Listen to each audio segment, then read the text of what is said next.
રામ રામ ને સીતારામ. પાછા એક નવા વ્લોગમાં આપનું હાર્દિક સ્વાગત છે.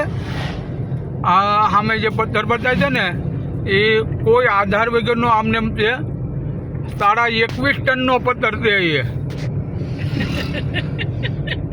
એ એવું ત્યાં લખેલું તો બોર્ડ મારેલું આવ્યું હતું. આ ભાગે હું મારા ઘરનું નથી કંઈ બોલતો. અને આ હવે અમે ફાઇનલી આબુમાં નીચે ઉતરવા આવી ગયા છે. એનો તમે વ્યૂ દેખી શકો છો, નજારો જોવો, એકદમ ખૂબસૂરત છે. તો તમે અમને ખૂબ સપોર્ટ કર્યો સર, તો આ તમારે માટે સ્પેશિયલ વિડીયો બનાવવો પડ્યો. આવું છે આબુ. ખૂબ મજા આવી ગઈ. આ પછી ડુંગર ઉપર હું કઈ પથ્થરો છે અમને જ્યારે આપણને એમ લાગે કે કઈ રીતના અહીંયા મેક્યા છે.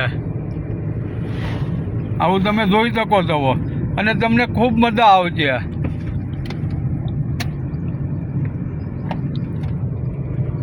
અહીંયા બિલકુલ ઉનાળા જેવું ફિલિંગ નથી થતું. સવારમાં ગરમ પાણીએ નાહવું પડ્યું હતું. હવે ઠંડી પડે છે અહીંયા તો.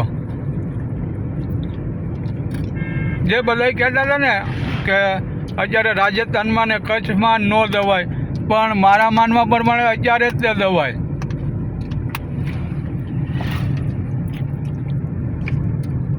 કારણ કે અત્યારે તમને બહુ ક્લાઉડ ઓછું હોય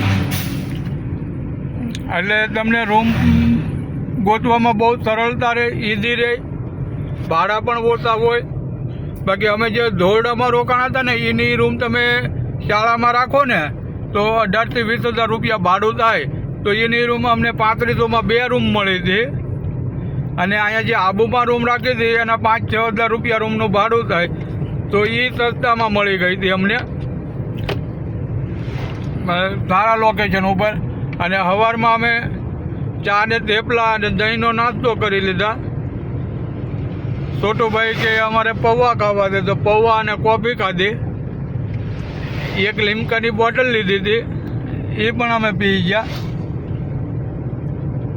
એ આવી રીતનું છે. હવે ધ એન્ડ આવી ગયો છે આબુનો. અમે હવે એમાંથી એક્ઝિટ કરીએ છીએ આબુમાંથી. હવે ગુજરાત તરફ પ્રયાણ કરીએ છીએ, મા અંબાના દર્શન કરવા જઈએ. બરાબર. તો અહીંયા વિડીયોને આપણે પૂરો કરીશું. હવે નવા વ્લોગમાં આપનું સ્વાગત કરીશું. આ જવો આબુ પછીનો ડુંગર જવો જોરદાર છે. એની ઉપર મકાન બનેલું પણ જવો મજા જ આવી જાય. દેહના નજારા જેખો લાગ્યો.